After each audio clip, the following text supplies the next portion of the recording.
I found out to be an elder is not just listening to the word elder, it's being an elder. What does it really constitute? What does it really mean?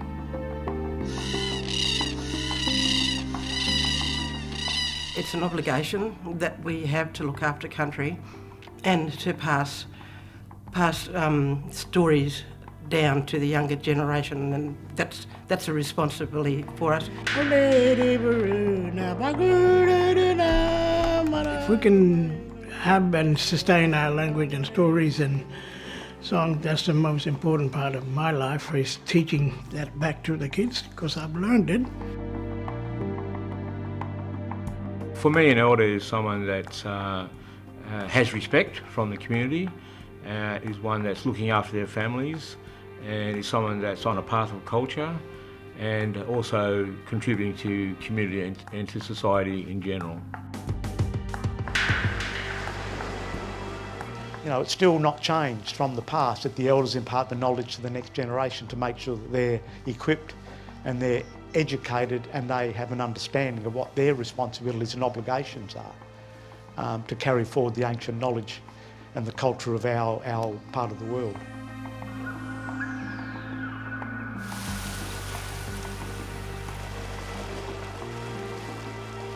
Our culture sort of got lost in the last decade, I think, and now we're slowly bringing it all back in together, and we should be able to talk our own language. As people regaining their power, that one of the things that's coming back into play is language. And to me personally, language is the glue that brings culture together, that brings people together.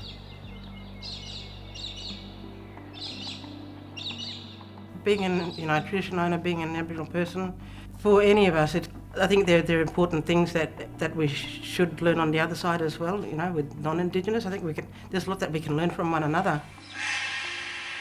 Reciprocity is another key concept for the Aboriginal world as well. That, you know, what's mine is mine, what's yours is yours, but what's mine is also yours as well. So basically, we had these kinship systems working that everyone looked after everyone else and everyone's obligated to everyone else. So, you know, whether you're the CEO of big global companies, whether you're the head of a family, it's all the same stuff. Care, consideration, and making sure that, you know, people feel safe and that there is a capacity to get them on the right track if they become adrift. You want to be an elder, yes. Learn it all, study it all, but hold it all, keep it. It's yours in there, see?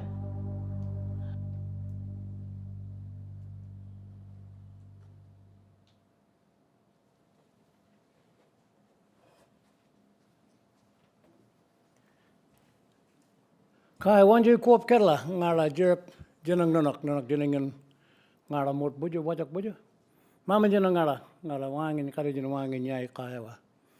Mama jenang nanak jenang budan wangin beri wangin kari jenang wangin. Bau budawan nanak wot kono nak karak buju nanak mot. Mama jenang nanak ngala kono mot nanak kono mot jenengan ngala yai ngala jerp jenang nanak jenengan wirin buju. Then again in Yeriak with a Danju with a Danjo calling Bila Ngara Bila Ngara Morboja Kiowa. So may the good spirit keep everyone safe. This is called the Wajak section of the Nyungar language group. This is a place where we've been meeting. It's part of a swamp system where gatherings like this have been taking place for many, many generations. And in our cultures, we estimate some 2,000 generations. I ask the good spirit to guide those who are presenting today. May those who present have the ability to articulate your message. Those who receive the message have the capacity to pass it on to those who require it. And at the end of the presentation, I ask the good spirit to take each and every one of us safely back home to our families.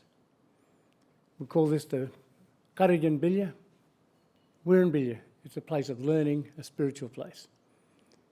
It's a place of learning and spiritual place because we gather as a collective. And wherever we gather as a collective, the collective consciousness creates what we call an energy that brings us together.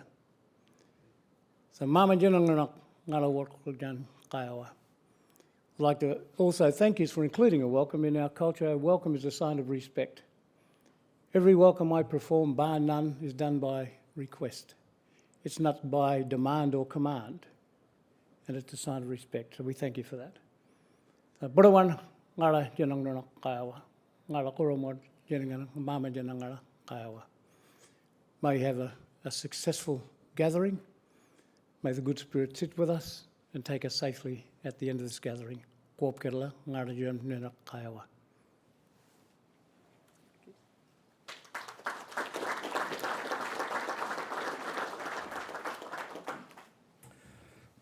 Thank you very much, Richard, for a wonderful and thoughtful welcome to country.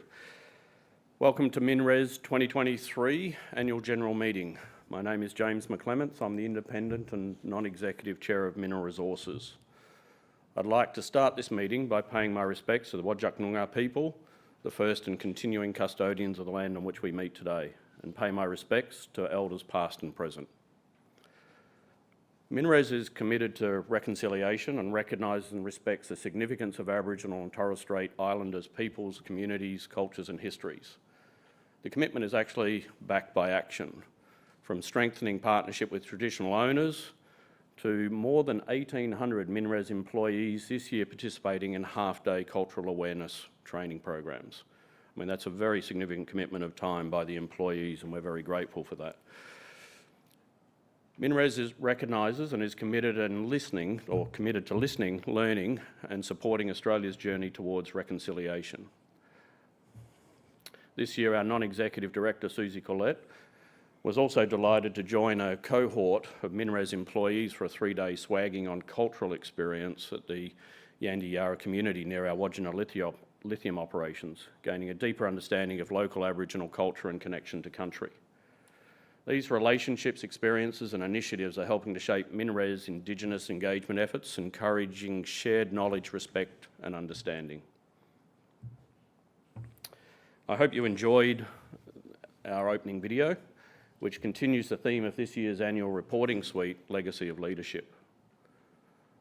Since its beginning, MinRes has never been afraid to lead the way, and for 3 decades our company has stayed true to its heritage of thinking differently, embracing innovation and seizing new opportunities.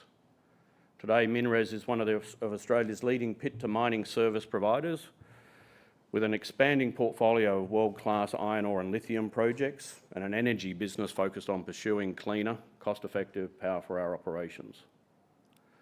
Our success is driven by the hard work and leadership of our people, by the strong relations and enriched by the strong relationships we foster with partners, communities and stakeholders.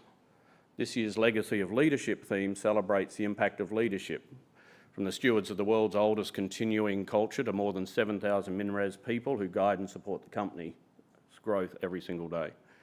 Together we're building a legacy. This morning I'm pleased to be joined by key MinRes leaders at the front of the room. On my right is our MinRes board.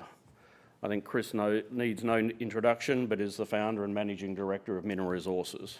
Independent non-executive directors Kelvin Flynn, Zizi and Susie Corlett. Our newest board members, who you'll hear from a little later, Colleen Hayward AM and Justin Langer AM, who commenced as independent non-executive directors at the start of this year. We're also joined by Mark Wilson, Chief Financial Officer and Company Secretary down the end there. Unfortunately, due to recent unavoidable personal circumstances, Zimmy Meeker is unable to join us today and has sent through his apologies. On my left is the MinRes executive team. Mike Gray, Chief Executive Mining Services, Chris Socio, Chief Executive Iron Ore, Josh Thurlow, Chief Executive Lithium, Darren Hardy, Chief Executive Energy, and I think new to the table this year, Darren Lynn, who is Chief Executive Engineering and Construction. Across to my right is also Derek Olive, General Manager Corporate Finance and Company Secretary, standing by to assist with questions submitted online. I'd just like to note this is Derek's final AGM. I'm not sure how many AGMs you've done, Derek. It's probably a very extended list in the role of Company Secretary. With the increased size of the board, we've moved to appoint a dedicated Company Secretary, and Jenna Mazza, who's down the back there, is set to take over the role from the 1st of January 2024. Derek, I'd just like to extend personal thanks to you for the great service that you've provided in that role. I know you're extremely busy in many others, so we're not losing your service to the company, but it does reflect the growth, so thank you very much, Derek. Jen has been with MinRes since 2014, and her upcoming transition from General Manager, Corporate Legal to Company Secretary will bring fresh energy and experience to the role. And we're very excited to be working with Jenna in the new year and seeing the continued evolution of board practices. I would also like to take the opportunity to acknowledge former MinRes Chair Peter Wade in attendance at today's meeting down the front here. Peter retired as Chair last year after 23 years with the business, and he played a critical role in growing MinRes into the exceptional company it's today. It's wonderful to have you join us again today, Peter, and join us over the next few days for some of our activities. In fiscal year 23, MinRes delivered pleasing progress across all business areas and maintained a balance sheet well placed to support our transformational growth ahead. In the past 12 months, our company has deployed significant capital across key growth projects. These include construction of our long-life Onslow iron ore project, expansion of our world-class lithium portfolio, and a successful natural gas exploration program in the onshore Perth Basin. These projects will underpin the company's growth for decades to come, supported by our innovative mining services business, which continues to grow its reputation of one of Australia's most innovative and productive providers. Through our planned and strategic investment in assets, people and systems, we will strengthen the foundations already laid for MinRes' long-term success and ensure that we continued our strong track record for sustained high returns. Managing Director Chris Ellison will provide more details in his company update later in the meeting. As our company grows, our board and leadership team must also evolve to reflect a diverse range of skills, experiences and perspectives. Over the past year, MinRes has brought a wealth of leadership experience into the company to help guide the safe and productive delivery of key initiatives shaping our growth. In January, the board was strengthened through the appointment of Colleen Haywood AM and Justin Langer AM as independent non-executive directors. Colleen is a respected senior Noongar woman with more than 35 years' experience developing and leading programs to support and empower Indigenous Australians. She is a champion of community, equity and social justice, and her appointment enhances the diversity of our board. Colleen brings specialist skills and experience reflecting the growing needs of the business, particularly with regard to cultural heritage, traditional owner partnerships and community engagement more broadly. I'm now pleased to invite Colleen to speak about her skills and experience that she brings to the board. Thank you, Colleen.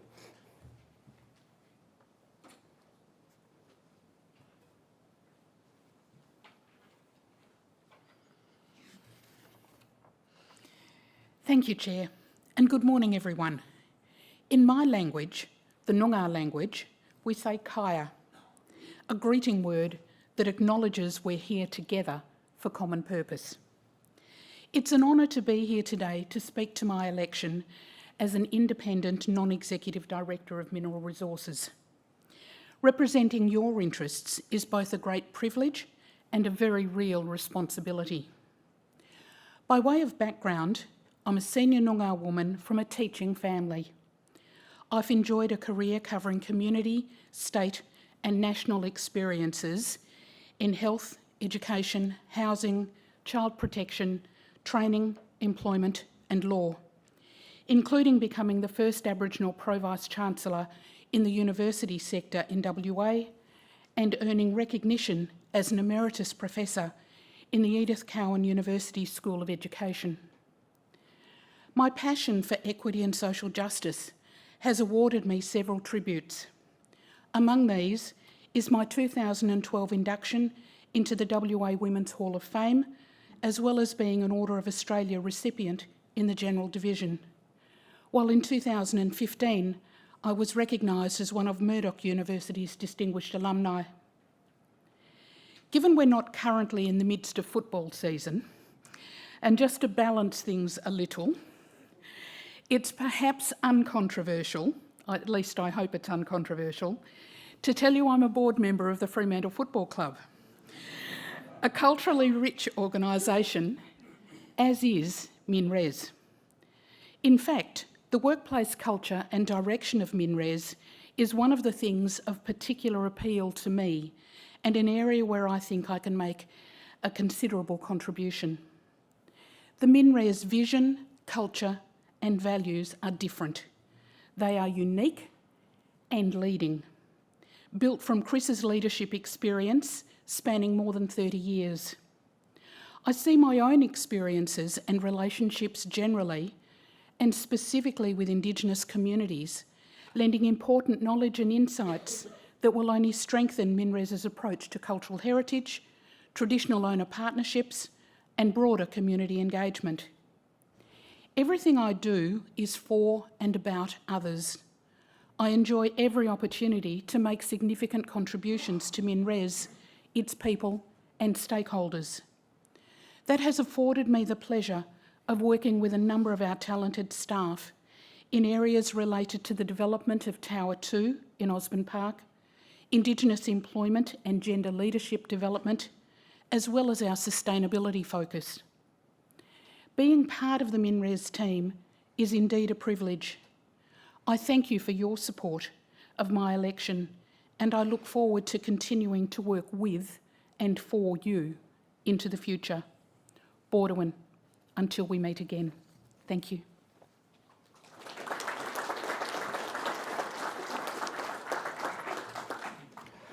Thank you very much, Colleen. Your appointment will bring outstanding value to our company, and we're pleased to have you up for election today. The board clearly unanimously supports Colleen's election and recommends shareholders vote in favour of this resolution later in the meeting. Now I'm going to talk a little bit about Justin.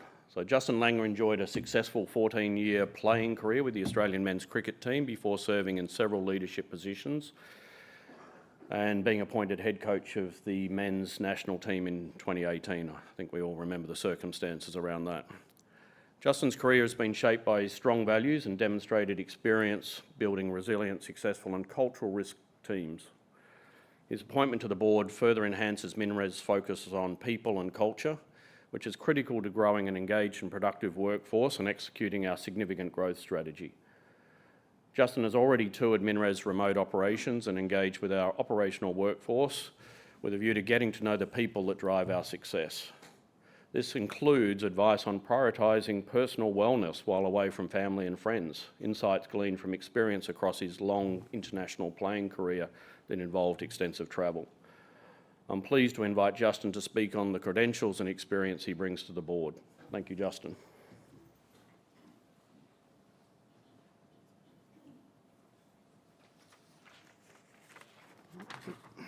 Thanks, Mr. Chairman. Good morning, ladies and gentlemen. It's a pleasure to speak to my election as an independent non-executive director of Mineral Resources. Representing your interests is a tremendous privilege, extraordinary opportunity, and I know a great responsibility. As outlined by the chairman, I proudly represented my state and country in a professional cricket career that spans 17 years. Individual and collective lessons were learned from that chapter of my life. Elite international sport provided invaluable experience in understanding what it takes to consistently perform at the highest levels. This included lessons in focus, concentration, leadership, and performance under pressure. Post-playing, I moved into leadership and coaching, including a 6-year appointment as head coach of West Australian Cricket, followed by a 4-year tenure as head coach of the Australian men's cricket team. On both occasions, I was appointed at low ebbs in the team's histories. Coaching, like playing, taught me about achieving success, leading people and teams through transformational change, developing strong internal cultures, and reinforced my understanding that you must stay true to your core values, especially in times of pressure, chaos, and crisis. I respect I've not followed a conventional path to the MinRes board, but I firmly believe there's no one single path to success. Away from the sporting field, I'm a current member of the West Coast Eagles Football Club, and I know there's a number of Dockers supporters in the room, so I'm surprised we let you into this facility. I'm a media commentator, writer, public speaker. I'm the patron of various charities, and most recently was appointed head coach of the Lucknow Super Giants in the Indian Premier League, which is the biggest domestic cricket league in the world. Talk of diversity is a common theme today, and I hope these experiences that I've been so fortunate to live helps complement the diverse range of skills on the board before you. Over the last 11 months, I've had the privilege of putting to use my life skills until now by visiting 7 of the MinRes operational sites across Western Australia. I've been fortunate to meet many of the men and women who are the foundation of this company's success. Their dedication to the work is an inspiration, as is the leadership and vision of the company. What I've found over the last 11 months is that my greatest learnings have come from visiting the mine sites. Those opportunities have helped bring everything I've learned in the boardrooms, in the offices together. It's been a wonderful experience, which I hope to continue.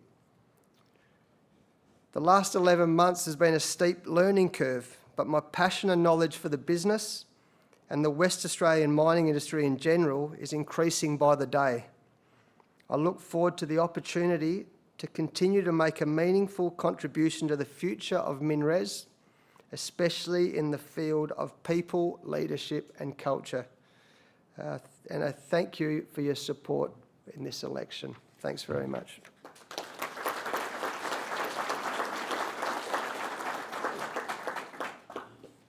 Thank you very much, Justin, and I'll go off script here a little bit. One of the things I have admired watching Justin in action is when we go to a site, how much the employees want to engage with Justin. And I have to tick him off occasionally because he's always late to our board gatherings while he's doing a selfie with an employee or a video for their kids or something. So that engagement is very welcome at the board and a great insight for us in terms of the employees and what they're thinking and feeling.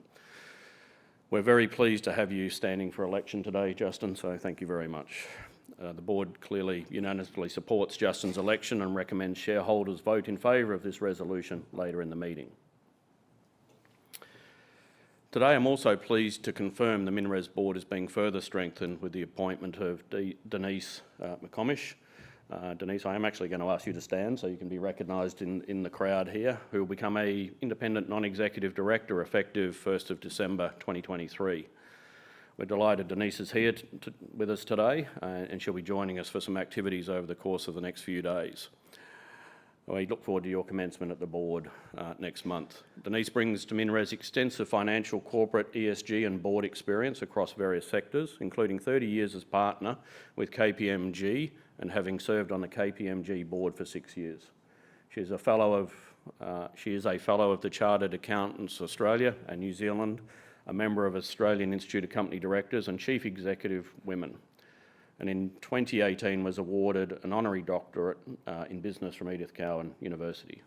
Upon her commencement next month, Denise will assume the position of Chair of our Audit and Risk Committee, taking over from Kelvin Flynn and building on his significant contribution in the role. Kelvin will provide valuable support through this transition period and will continue to serve on our nominations committee. The board thanks Kelvin for a very extended period stewarding our audit as audit committee chair, having guided MinRes and I think significantly leading a change in our auditors last year to Ernst & Young, who are here as well today. Looking ahead, Denise's significant audit and advisory experience across a diverse range of sectors will be of significant value to MinRes as we continue to deliver our growth strategy. Thank you, Denise, and welcome to MinRes. We also have 2 MinRes board members up for re-election today, ZZ and Kelvin Flynn. I'd like to take this opportunity to speak briefly to their credentials. ZZ joined the MinRes board in 2017 and holds extensive experience in the global natural resources sector, having previously served as a director of Sailing Capital, a private equity fund founded by the Shanghai International Group in 2012. She has advised numerous Chinese state-owned and privately owned enterprises on international acquisitions and overseas investments. She's also served as an analyst and portfolio manager for the Tigris Financial Group in New York, focused on oil and gas and mining sector. ZZ holds a bachelor or double Bachelor of Science degree in Chemical Engineering and Economics from the Colorado School of Mines and a Master of Arts in International Relations and China Studies from Johns Hopkins University. She currently serves as a non-executive director of Zeta Resources, a closed-end investment company with a broad portfolio of oil and gas as well as mining assets. Look forward to your re-election, ZZ. Kelvin was appointed to the board in 2010 and brings more than 30 years' experience in investment banking and corporate advisory roles, including private equity and special situation investments in the mining and resources sector. A qualified chartered accountant, Kelvin has held various leadership positions in Australia and Asia, including previous roles as Executive Director Vice President with Goldman Sachs and Managing Director of Alvarez and Marsal in Asia. Today is Managing Director of Specialist Alternative Fund Manager Harvest, which focuses on structured credit finance, investments and advice in the real estate and natural resources sectors.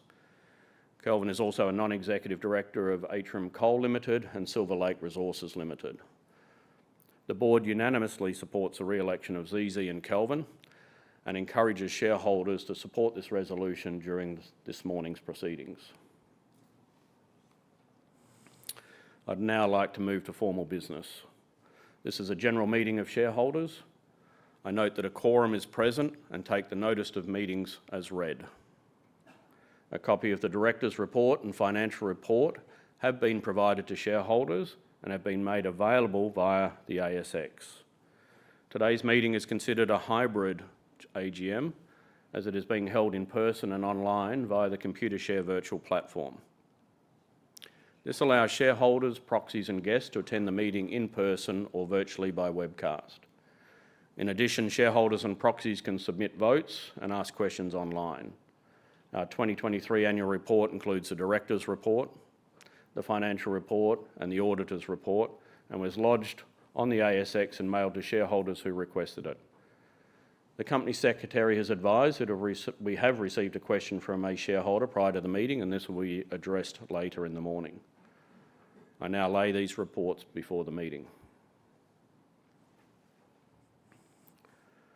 Voting on all items of business today will be conducted by way of a poll. Like last year, all voting will be completed online. To provide you with enough time to vote, I will shortly open voting for all resolutions. Voting shareholders who have joined us in person should have received a white attendance card at registration. Should be something similar to this or the same as this. If you did not receive a white attendance card and believe you should have, please raise your hand now and a Computershare representative will assist you. Once voting is open, shareholders in the room can scan the QR code on the white attendance card using the camera function on your smartphone. This will open the voting app. You will need to accept the terms and conditions. You can then vote by selecting for, against, or abstain. If you need assistance voting, please raise your hand at any time and a Computershare representative will assist you. For virtual attendees eligible to vote at this meeting, a vote icon will appear on the virtual platform. Selecting this icon will bring up a list of resolutions and present you with voting options. To cast your vote, simply select one of the options. There is no need to hit a submit or enter button as the vote is automatically recorded. You can change your vote up until the time I declare the voting closed. I now declare voting open on all items of business. If you are voting online, the voting icon will soon appear. Please submit your votes at any time. Shareholders are welcome to ask questions during the meeting. If you are in the room, you can ask a question by raising your white attendance card and making your way to one of the microphones on the floor. If you have joined us online, you can submit questions at any time. To submit a written question online, select the Q&A icon at the top of the Computershare virtual platform. Type your question into the text box. Select the topic your question relates to, then select send. To ask a verbal question, please follow the instructions written below the broadcast. Please note, although you can submit questions at any time, I will not address them until the relevant time in the meeting. Your questions may be moderated, or if we receive multiple questions on one topic, they may be amalgamated together. Due to time constraints, we may not be able to answer all your questions. If this happens, we will answer them via email or publishing responses on our website following the meeting. I'll now commence the formal part of the meeting. As a reminder, this is a meeting of Mineral Resources shareholders. Only shareholders, their appointed proxies or corporate representatives are entitled to make comments, ask questions or vote. All other attendees are very welcome as observers. I'll leave the polling open while we discuss the resolutions and will provide you with a warning before we close voting. The first resolution for consideration today is adoption of the remuneration report. The resolution is on the screen before you. The Remuneration Committee was pleased with the overwhelming shareholder support for the fiscal year 22 remuneration report and seeks to build further on this support in fiscal year 23. MinRes's remuneration strategy and structures have been designed to be commensurate with other ASX comparator companies to ensure we continue to attract and retain top talent as we grow. Given this success and continued shareholder support for the company's remuneration strategy and structures, there have been no changes to our overall remuneration structure in fiscal year 23. For our remuneration to remain competitive, changes were made to the maximum STI percentage for executive KMP in fiscal year 23. The maximum STI opportunity is 125% of base fixed annual remuneration for the Managing Director, 120% of base fixed annual remuneration for the Chief Financial Officer, and 100% of base fixed annual remuneration for other executive KMP. Target STI is 75% of the maximum STI opportunity. A review of non-executive director fees was also conducted in fiscal year 23, with increases to fees paid to the chair and for membership of the board's committees. These changes are detailed in the remuneration report and summarised in the explanatory statements in the 2023 Notice of Annual General Meeting. To align the superannuation element of the fee structure with the market, where fees are generally inclusive of superannuation, further changes were made with effect from 1 July 2023. This sees an increase in fees paid to the chair to $410,000, increases to the chair of the committees to $40,000, and increases in the fees for members of the Audit and Risk and Sustainability Committees to $25,000. The details of the proxy votes cast on Resolution 1 are now displayed on screen. We'll now take questions or comments on this item. Just a heads up, there may be a short delay in receiving questions from online attendees, and so we'll take first questions from attendees that are in the room today.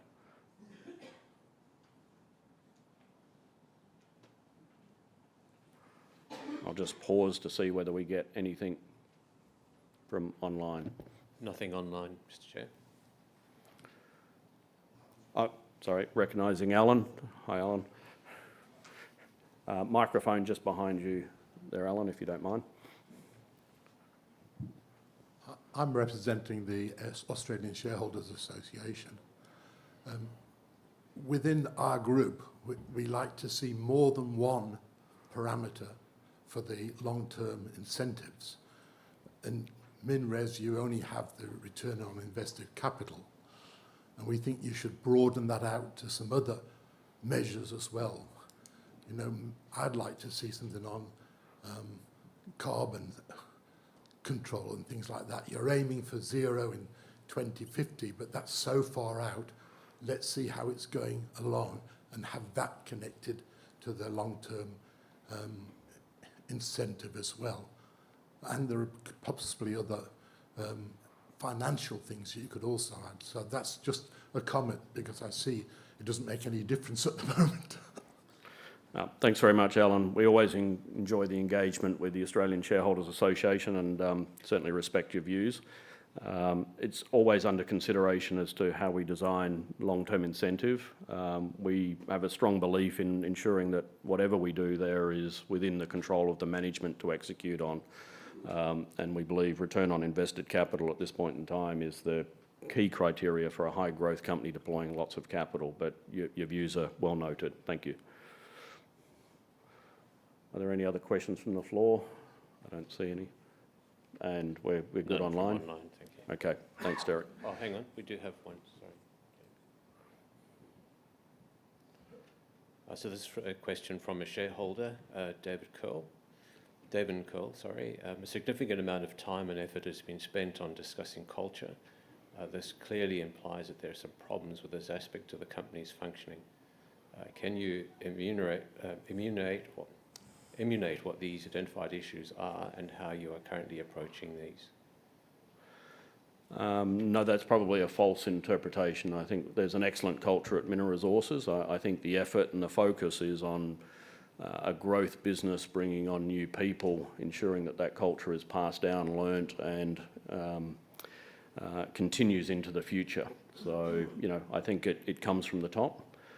It's been a big focus of Chris's ever since I've been on the board, and I think we just want to continue that. We believe we have a unique working culture at Mineral Resources that delivers the success. But in order to continue with that, you've got to invest time and effort in it and be highly focused on it explicitly. No other questions? No other questions at this stage. Okay, great. Thanks, Derek. As there are no further questions on this topic, we'll move to the next resolution. Resolution 2 relates to the election of Director Colleen Hayward AM. Details of this resolution are on the screen before you. Colleen joined our board in January this year and is already providing valuable insights and guidance on key company matters.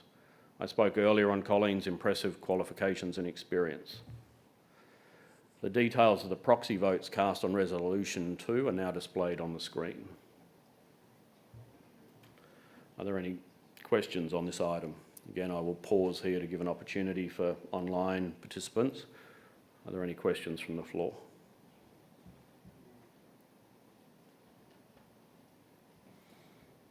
Do we have any questions coming through online? None online. Not seeing anything. As there are no further questions, we'll move to the next resolution. Resolution 3 relates to the election of Director Justin Langer AM. Details of this resolution are on the screen before you. Justin also commenced on the MinRes board in January this year and is applying his experience and skill sets to further support the company's growth appetite. I spoke earlier on Justin's impressive qualifications and experience. The details of the proxy votes cast on Resolution 3 are now displayed on screen. Are there any questions on this item? Again, I'll pause to allow those online to participate. Is there any questions from the floor?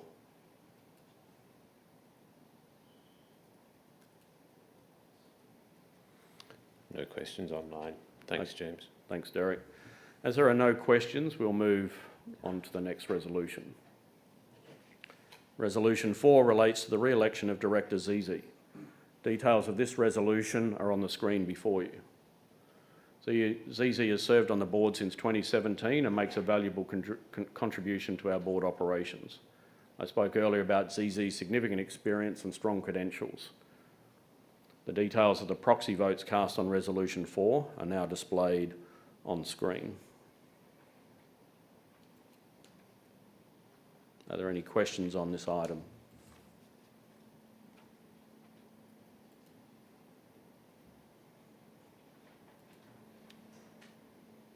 No questions online. Thanks, James. Okay, thanks, Derek. As there are no questions, we'll move on to the next resolution.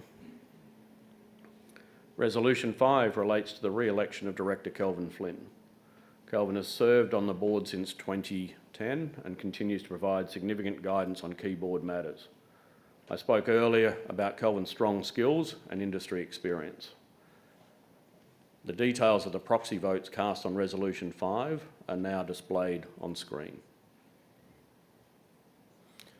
Are there any questions on this item?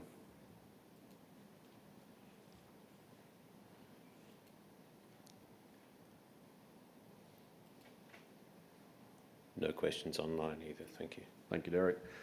As there are no questions, we will move on to the next resolution. Resolution 6 relates to the approval for grant of fiscal year 24 securities to Managing Director Chris Ellison. Details of this resolution are on the screen before you. As with a similar resolution at last year's annual general meeting, this resolution seeks shareholder approval for the prospective grant of shares and share rights for Chris Ellison in fiscal year 24. The grant is comprised of the deferred component of the fiscal year 24 short-term incentive that Chris Ellison may be entitled to receive in early fiscal year 26 and fiscal year 27, subject to meeting the vesting criteria. It also includes fiscal year 24 long-term incentive share rights that are scheduled to vest in early fiscal year 28, subject to the company achieving a minimum average return on invested capital of 12% over the 4-year period from fiscal year 24 to fiscal year 27 inclusive. An overview of the company's short-term incentive and long-term incentive plans is set out in the remuneration report and summarised in the explanatory statements in the 2023 Notice of Annual General Meeting. No changes are being proposed to the measurement or award criteria for the FY24 STI and LTI grants. The details of the proxy votes cast on Resolution 6 are now displayed on screen. Are there any questions on this item?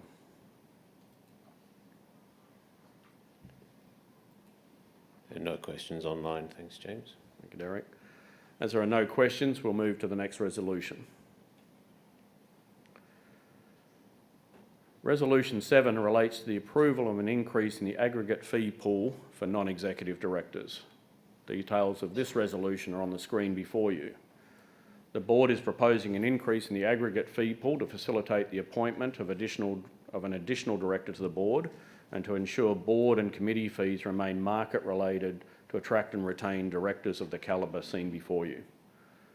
The approval seeks to increase the maximum total aggregate fee pool from $2 million per annum to $2.5 million per annum with effect from fiscal year 24, in accordance with the terms set out in the explanatory statement.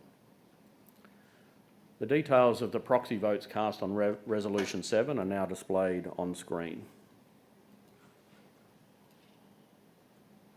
Are there any questions on this item?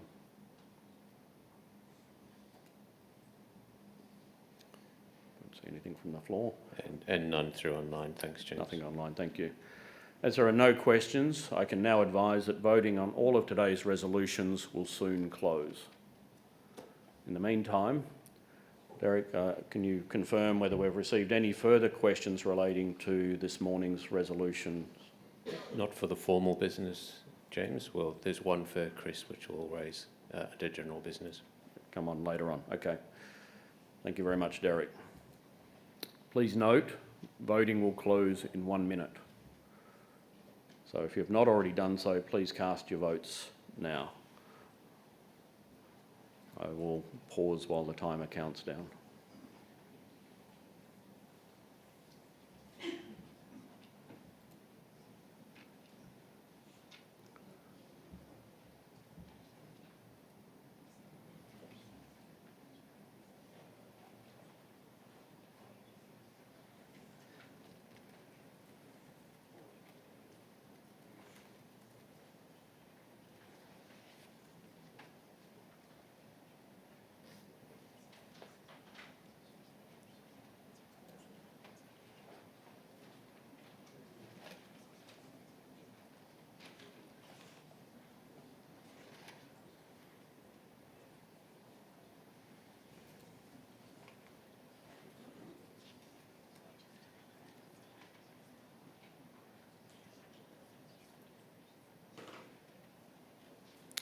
Thank you.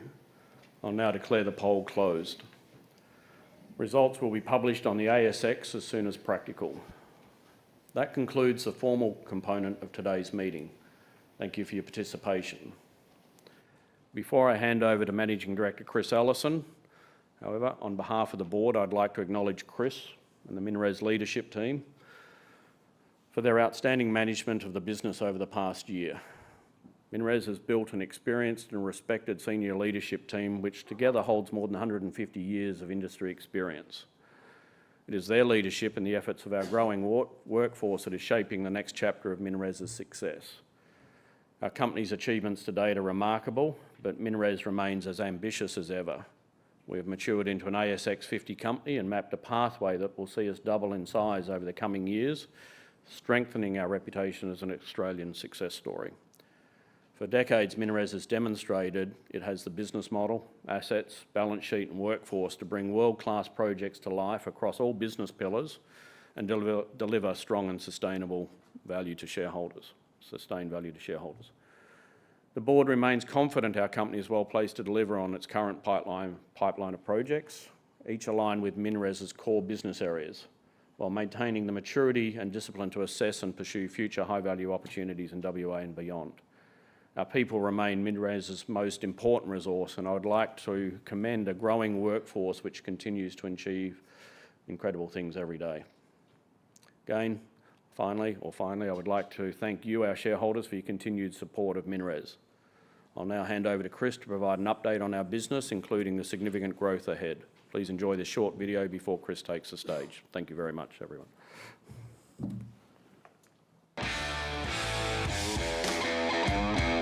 Innovation, expertise and agility is our competitive edge. The Onslow project adds 200% of volumes to our portfolio. We're growing our footprint in one of the most prospective regions on the planet. We've already found a lot of gas and we expect to find a lot more. No other company in the world has more than one operating lithium mine in their control. We have 3. We're in the top 2 hard rock lithium producers in the world. Our recent acquisition at Bald Hill makes us the largest Australian-owned spodumene producer. It's been a busy 12 months at Mount Marion. We've completed our upgrades on the plant and we've expanded our capacity. And now the deep discovery 1.2 kilometres below the surface has led us to underground mining. We're now at record production levels at Wodgina, and that's only going to ramp up as we turn Train 3 on and open up new parts of the ore body. We're seizing a generational opportunity to capitalise on the world's energy transition. The energy business has just started and we've already exceeded expectations with the size and the nature of the discoveries. We set out to find enough gas to power our own operations. What we've found with the Lockyer gas discovery is enough gas to last the next 20 years. North Erregulla could be 4 times the size of Lockyer, so the latest discovery is actually the best discovery. Gas is such an important transitional fuel to get us towards net zero. You can't do it with renewables alone. We're the world's largest crushing contractor. Our reputation is second to none. The demand over the last 12 months has just ratcheted up. I've never seen it like this ever. I've been in the business a very long time. We build and operate everything we do. That's our point of difference. Speed, delivery and execution. The Onslow project is amazing. If you look at the delivery of this project, we're on the world stage. We're the first in the autonomous road trains, 330 tonne, no one's done that. Transhippers, leading edge technology. Again, no one else has done this. We've got our next gen crushers, first in those. We're building our villages, one in Onslow, one in Kensborough, and couples are moving in straight away, and that's the intent. Feel like they're sitting in a luxury resort. Our focus is to make sure when we send people to site, they want to stay there forever.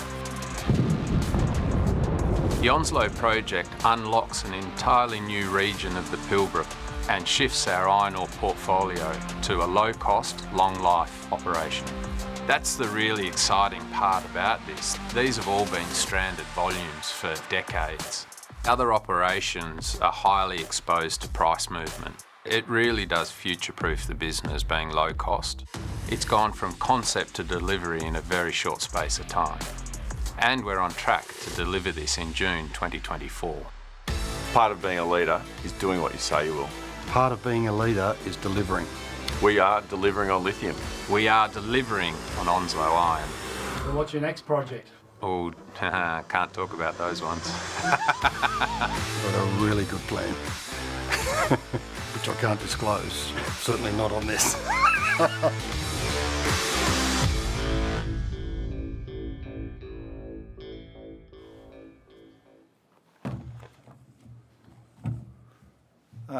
Don't you love that? Well done, Russell. I mean, it's talking about stealing my thunder. Look, first I'd like to acknowledge the custodians of the land that we're occupying today, the Whadjuk people of the Noongar Nation, and I'd like to pay our respects to the elders both past and present. So, welcome everyone. Welcome to those watching virtually, everyone that's made the effort to come and join us. It's good to see us all here today. I'm Chris Allison. I'm Managing Director of MinRes, one of the founding partners. I'm going to walk you through what we've done over the last 12 months, talk a little bit about a few of the more interesting things that we're pulling together, and I'm going to try and give a bit of an outline of where I'm taking the business over the next 2 or 3 years. I'd also like to thank the board before we get started for the effort they put in this year. We've had some new members coming on board and had a lot of challenges with the way the economy's been, and a whole range of things we've done, and they've handled it and supported me incredibly well. So, look, thanks to all of yous. Welcome, Denise. Good to have you coming on board with us, and thanks for coming along today. I want to acknowledge Peter Wade, my former partner in business for many, many years. Peter was instrumental in putting MinRes together. He was part of the founding in the hard days when we didn't have a whole lot of money. Peter's been a great partner and a great chairman beyond that. So, Pete, good to have you back, just for the day. Dave Bowden, I've got to acknowledge again. I do it every year.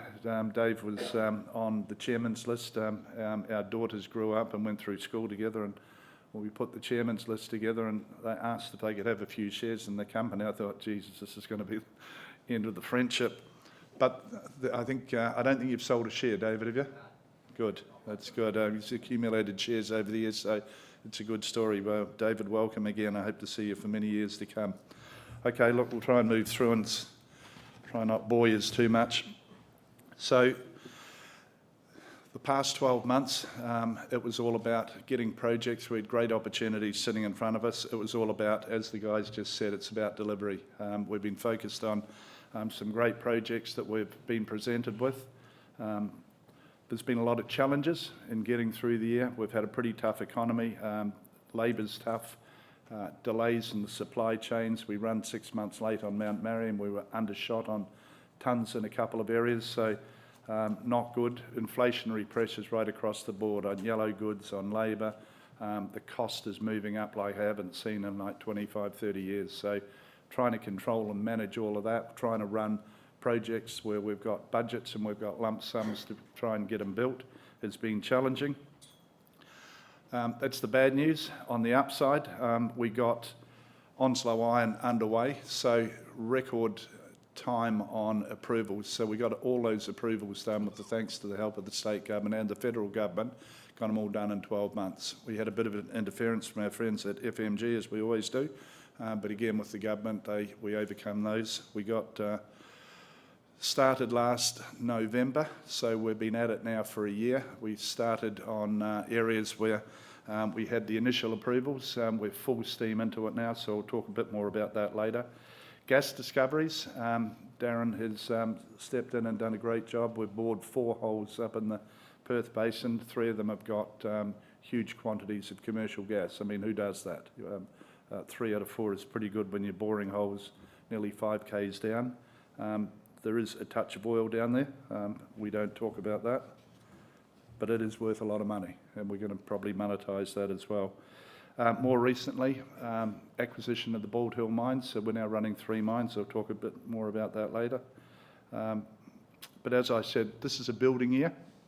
We're spending a lot of cash. We're probably spending somewhere between 200 and 250 million in capital going out the door each month while we're sitting here. But we're putting that money into projects that ultimately are going to return us more than 30% per annum, and they're running for 30, 40, 50 years, so great investments for the company. We're going to bring Onslow online, as Chris said, in June next year. We're developing significant gas projects, and we're going to do FID on our first gas project, we're hoping, in the first quarter of next year. And the mining services business is just exploding. I mean, it just keeps growing and growing. So we'll talk a bit about that later. 4 pillars I chopped the company into a couple of years ago. It was getting big. I needed to be able to find a better way of being able to manage it, and each of those pillars was different.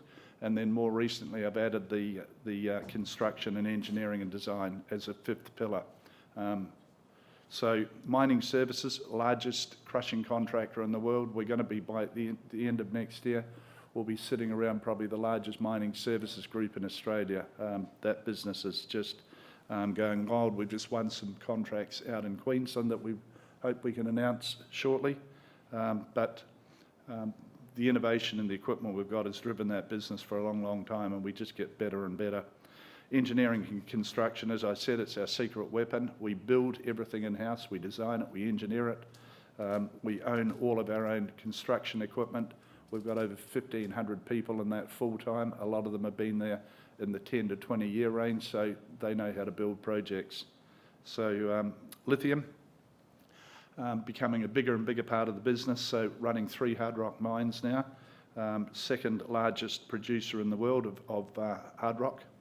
And we've acquired some strategic assets and land holdings we've been quietly gathering up over the last 9 or 12 months. Iron ore business, of course, it's transforming from a high-cost operation where we were doing small deposits long way from the coast, and we're moving now into a low-cost, long-life producer with the Onslow Iron Project. So we're around 18 to 20 million tonne run rate on iron ore at the moment, and we're going to move that out to around 80 to 85 million tonnes over the next 5 years. Key management beside me. We're very proud of the bench strength we've got right through the top of the business. We've got an outstanding management team. Very stable. Some of them have been around only a couple of years, but we brought Chris Soccio in very recently to head up the iron ore business as we split that away from lithium. Each one of my leaders is highly competent in what they do. They're passionate about running their business, they're passionate about their people, and I'm very proud to have a team like that. They're very agile, they make decisions, and they own the decisions they make, so really important. A bit of a snapshot of FY23. Probably our best year so far, certainly in terms of bottom line and in terms of what we got done during the year. It was a great year, solid financial performance. Revenue you can see at 4.8, nearly 5 billion, and nearly 2 billion in EBITDA. Dividend $1.90 we paid out. We like to continually pay the dividends out because we've got a bunch of shareholders that enjoy getting it, including David and myself, so we're not going to back off on that. We finished the year with almost 1.5 billion cash in the bank, and we've got a whole range of other sources of cash coming at us, so our balance sheet's in very good shape. Heavily invested in lithium over the last 12 months, and also, of course, iron ore. Mining services growing like a skyrocket. We're trying to keep a lid on that. This year and next year is probably the best I've ever seen in terms of mining services growth, and it's not across the board, it's just basically in MinRes. It's the innovations that we've brought in with that you've seen with we can now move commodity from inland to the coast for a fraction of our competitors, and that's just a great service we're delivering to our clients. The projects we're delivering, they're world class. As I said earlier, they're 30, 50, 60 year projects, and they're going to live for a long, long time once we get these things running. And I keep saying that secret weapon we got in being able to design and construct, it also allows us to be able to manage our budgets incredibly well. I haven't run over on a budget in over 20 years on major construction that we've been doing. I may have done it at home occasionally when my wife gets a hold of the checkbook, but at work I'm sure I've got control. So the last 30 years, as I said, we've managed the balance sheet well. When I first started the business, we had $10,600 in the bank when we started off, so I understand how to manage and how to grow a business. I understand how to manage cash flow, and we know how much cash we have in the bank every 24 hours. We know what we owe. We've got substantial business plans wrapped around the business, 2-year and 5-year business plans, and we have a moving target on our cash flow. We know where we are for the next 2 years out. So since listing in 2006, we've averaged 18% ROIC, so return on our invested capital. So that's for 18 years, an average of 18%. Dividends so far paid $11.46. Total shareholder return on average since listing in 2006, 33%. We're up there in the top 3 on the ASX. Each year that goes by now gets exponentially better and better as we go. So the past 4 years, since we discovered the high yield bond market in New York, we've multiplied the company by 4.25 times. So from 19 through till the beginning of 23, the company's grown 4.25 times. That was thanks to the help of our friends over here from JP Morgan. Thanks very much for joining us. They've been a great partner for a number of years, and they've been a huge help to the business. So the past 4 years, 22% ROIC average, dividends $6.65. So out of the last 18 years, about 60% of the dividends have been paid in the last 4. That's how we're multiplying and adding better and better shareholder value. So our average total shareholder return in the past 4 years has been 44%. And today we've got a market cap of about $12 billion. So 31 years ago, from $10,600 today to about $12 billion, and our growth is going to continue. So from the beginning of 23 through to the end of calendar year 24, the business will double again in both in bottom line, in tonnes that we're moving.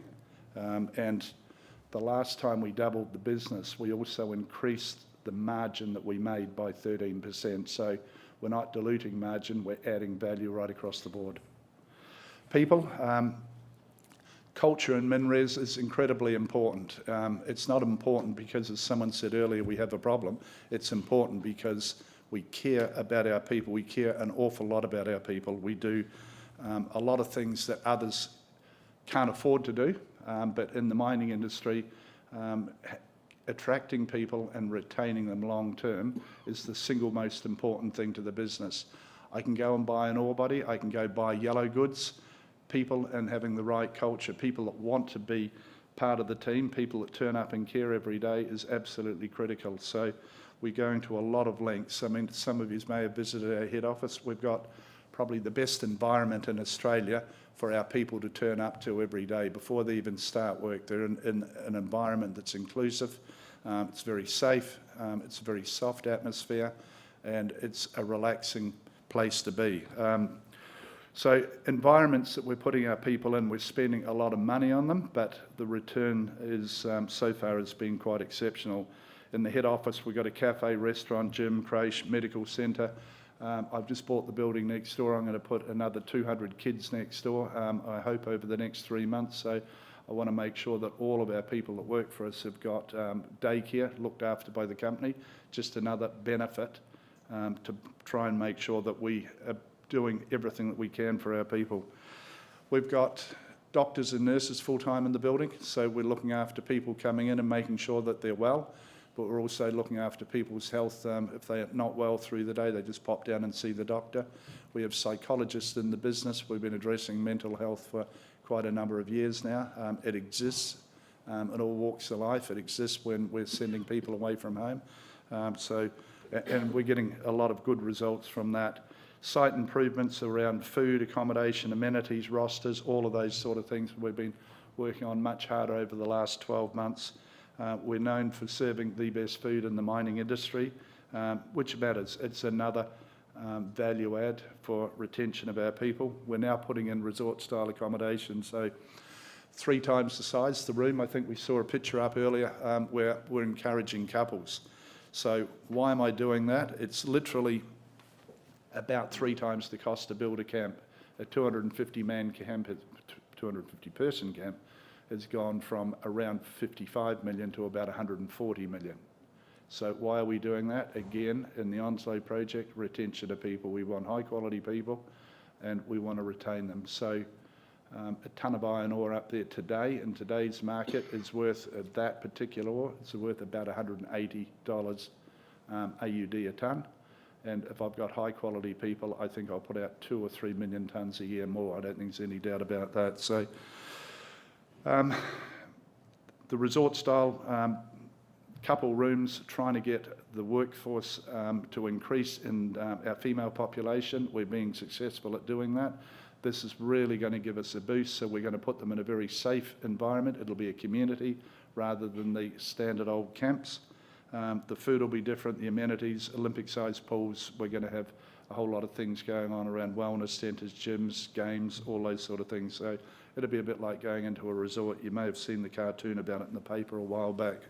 And safety for our female population is really important, so we're really focused on that. You've read stuff about issues that happen with FIFO out on the camps. It's no different to what happens here in the communities, and I would say that our women are much safer in our camps than they are down here in this community. So we're just going to make that a whole lot safer as we go forward. Workforce, we're currently running about 7,250 people. By the time we get out to end of calendar year 24, we'll be over 10,000 people. So again, I've got to be able to attract high quality people. I've got to be able to keep them, and I need them. So far, we haven't had any great difficulty. It's been tight, but we're getting the people that we want. The head count has gone up 45% alone in the last financial year. Last year, we also added 671 women to the business. I expect that to accelerate an awful lot more over the next 12 months as we bring in this accommodation that's much more suitable for our female staff. We've added 3.5% Indigenous employment, and we employ about 350 entry-level people. And entry-level people are basically their trainees, their graduates going through uni that we're supporting, or apprenticeships. And we're putting on more and more apprentices. We'd be probably close to, certainly be in the top 3 or 4 in terms of training and bringing young people into the workforce. So 350 is something we're pretty proud of, and again, each year that gets more and more.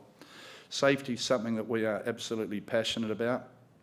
We had a tragedy out on building the runway at Cairns Bore recently. One of our contractors lost one of their people, Kieran McDowell. Investigation's still continuing on that. It's taking quite a bit of time. I mean, the people that were involved have sort of spread out around the country. We're committed to learning from that. We want to make sure that sort of issue never happens again. Safety, and from both physical and mental, is something that is absolutely front and centre with us. So our safety results, if you have a look, our TRIFR at 2.08, when you consider 7,250 people out there throwing rocks around and steel all day long, if someone gets a Band-Aid, that's a recordable injury. So we're running an extremely tight ship, and that's really well supported by a huge training program that we run right across the board. So communities, very important to us. It's more and more important as we grow to make sure that we're giving back and giving back in the right regions. And all those country areas we work around, like Onslow, Port Hedland, down through the Yilgarn, we're making sure that we're supporting those communities.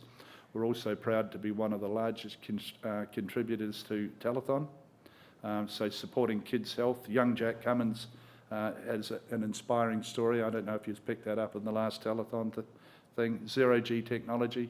We're the first to put that technology into the centre, and there's now 3 in there, thanks to Mrs Reinhardt, chipped in as well. $50 million went into the Premier's Resource Community Investment Initiative. $400 million over the last 12 months were paid in taxes and royalties, and we've spent $2.5 billion in the WA economy. Our Indigenous engagement really focused on where we're going with all of the traditional owners and the partnerships that we've got around the communities. We're working very hard to be able to make sure that we include them into our projects. So we want to make sure that they get the benefit they deserve, and we've been quite successful at doing that. We're modernising some of the older agreements that we've had. We're bringing them more up into today. We're increasing the value that we give out to those communities, even though they're locked in on some of the older arrangements. We're looking at them and giving more. We've put capital funding in place, so we've got one facility out there for $20 million where the traditional owners can go out, they can buy yellow goods through our discount structure. They can get access to cash at the interest rates that we get. We guarantee it. We're giving them 10, 15-year contracts to start contracting businesses in a whole range of different areas, from equipment to landscaping, so that they're earning the normal sort of margins that you would expect, and they're building a future. We want them to be able to eventually be able to get their kids as apprentices trained to be able to maintain the gear, and then eventually we're trying to get kids through to year 12 and get them into university.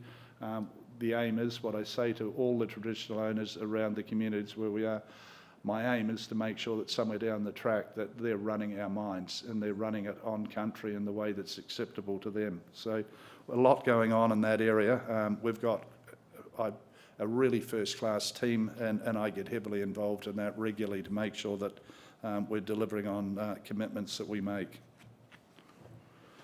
Environment, again, very important to us.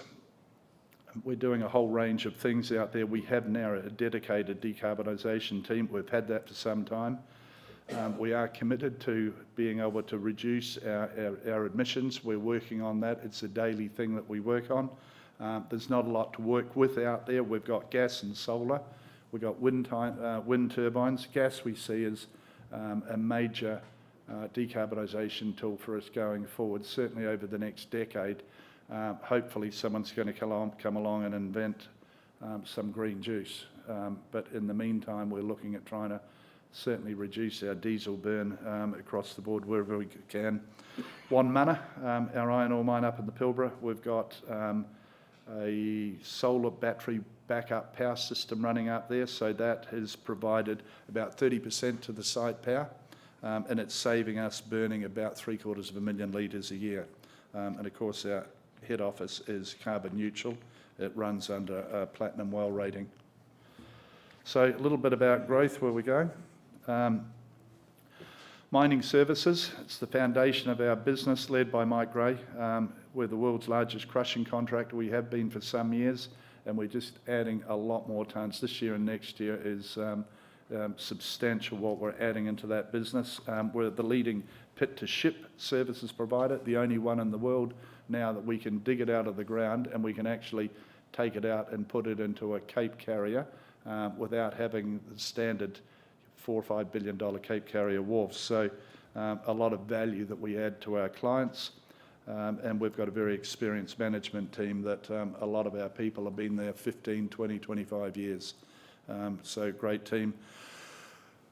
For supply chain, it's the strength of our business. So the equipment that we're running, we're known, we run, it's a little bit like a fast food shop. I mean, we deliver the same recipe to all our customers every day. The price never changes. We're solid.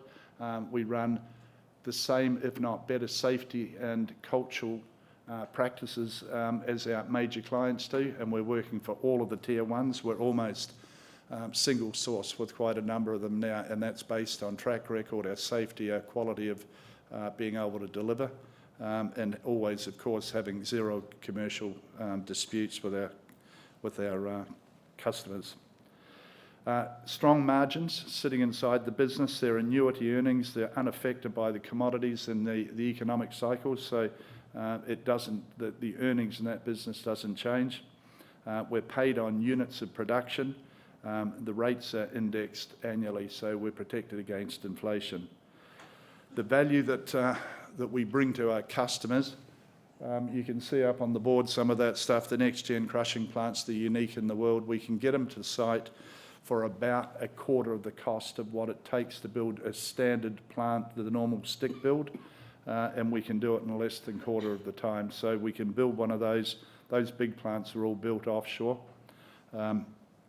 We can build them offshore in about 6 months once we've got them here.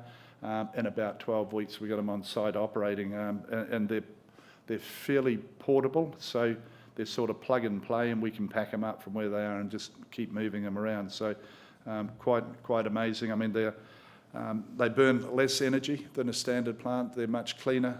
They always do emit some dust, but they're much cleaner than that standard plant. Jumbo road trains is something else that we've been working on for a number of years, but we've sort of really got these things right over the last 18 months.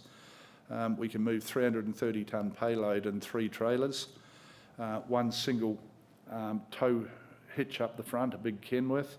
We're very close to being autonomous with these. They are running autonomous down in the Yilgarn, but we've got drivers in the seats because they're interacting with light vehicles. So when they get to Onslow, they'll have a dedicated haul road with nothing but these big trucks on board.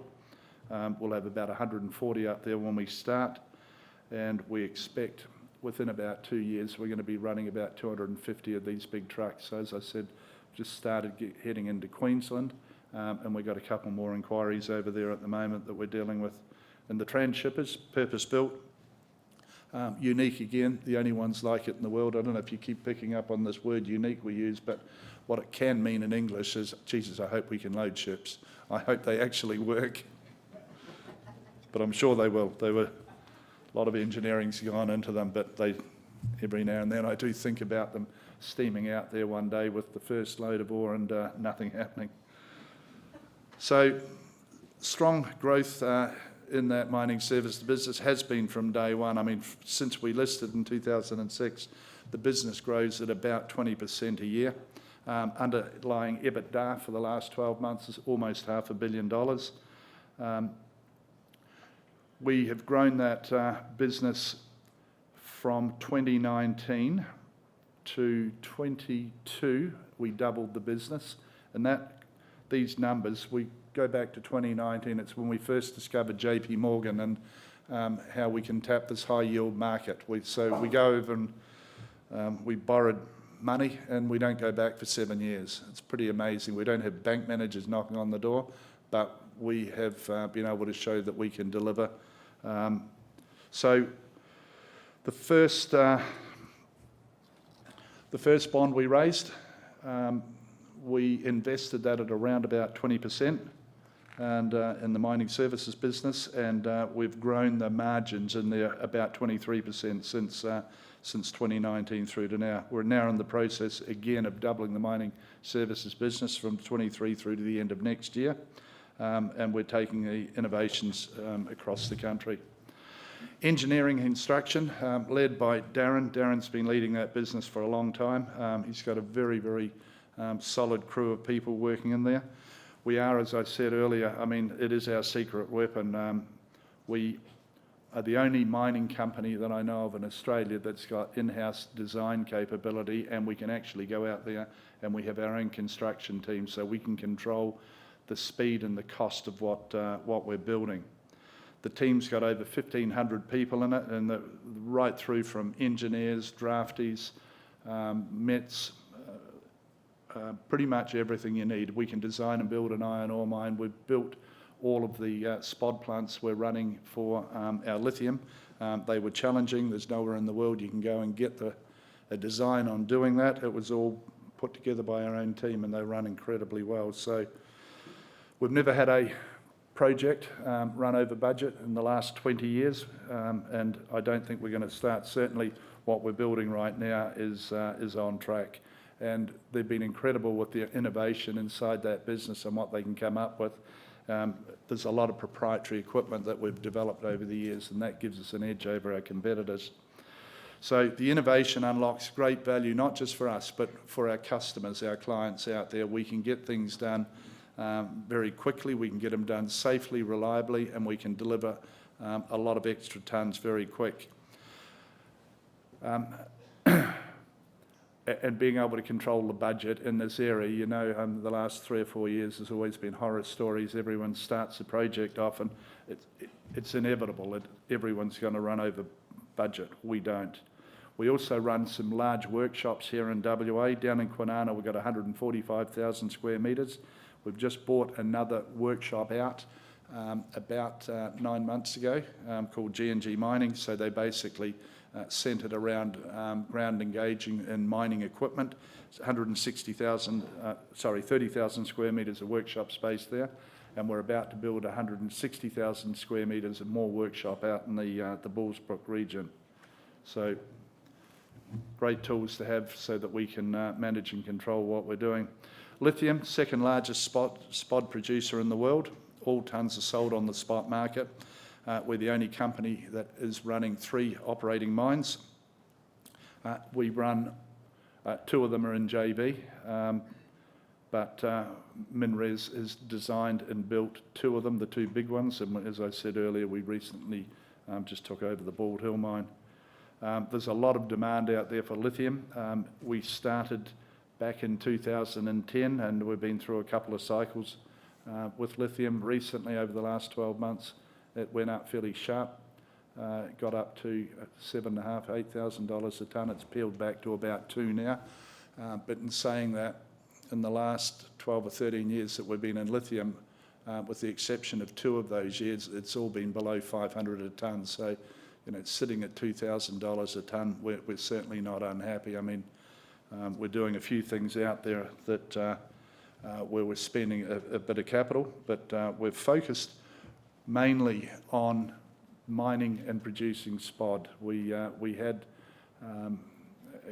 a close engagement with Albemarle. We were going to get into hydroxide, but once I got a view of what it was like in China, the cost of operating in China and the way that capital got locked up in there, we backed out of it. And we're toll treating in China, and we can toll treat as much as we want. There's a lot of capacity over there, and ironically, it's cheaper to run it through tolling plants than to own your own plant. So the Chinese just go out and they go build a hydroxide plant without any supply. I mean, they're quite crazy, I think. But so we're focused on the rock at the moment, and you would have seen in the paper that I've been gathering up rock wherever I can. It's pretty. It's not going to last forever. So the Wodgina mine, just a bit of detail around the mine for you, those that don't know. The Wodgina mine's probably in the top 2 mines out there in hard rock. It's never been properly drilled out. We say we've got about 220 million tonnes in the ground, but it's open in all directions. We've never put a drill any further down than about 500 feet. We know that it probably goes down beyond 650. It probably goes down beyond 1 kilometre. So it's an awfully big deposit. It's a joint venture partnership that we've got with Albemarle. Right at the moment on both Mount Marion and Wodgina, we're going through what we call a big once-in-a-lifetime pre-strip. So in effect, we're taking the tops off each of the mountains so that we can get the strip ratio back to a life of mine average. So that strip's going to last on both those sites for about another 9 or 10 months. So about mid next year, we'll be on top of that, and those costs will come out. We're probably on the verge, hopefully, of making a decision on train 4. So we're running 3 trains at Wodgina, and we've got an allowance up there for a 4th train, and we hope to be able to approve that and have that coming online about mid-26. And we've got studies that are commenced on trains 5 and 6 for up at Wodgina. Mount Marion is in awfully good shape. Again, we've just upgraded the plant. We're still getting out fresh rock for that plant. So again, about the middle of next year, it'll have 100% of good feed coming at it. About January this year, we're looking at going underground. So we're going to put a 300-metre decline in, and that's going to allow us to access some of that deeper ore. We know that at Mount Marion, it goes beyond 1.25 kilometres deep. So we'll put a decline in, and we'll be able to feed about 80% of open pit versus 20% coming from underground. So that way we balance the cost, and we've got access to a much better blend going into the front of our plant. Bald Hill, of course, look, we don't know a lot about it. We took control of that midnight on the 1st of November. There's about 300 employees down there. About 2/3 of the employees that were there stayed on with us and come across to MinRes. We added some of our people from our lithium mines, and it's been ticking away like a clock fairly well. It produces about 15,000 tonnes a month. It's a pretty simple little plant. It runs extremely well. We just don't know a whole lot about the rock in the ground. So over the next 6 or 9 months, we'll get a better understanding of exactly how much rock we got down there. I know that sounds a bit scary, but we know that there's a reasonable amount down there. We think there is. So more news on that down the track. Just a little bit there around consolidation. We've been gathering up, it's some of the land that we can show you that we have gathered up. We've got a big tract of land. The Goldfields region is known as the most prospective lithium ground in the world. And there's certainly a lot down there to be found. It's really well underexplored.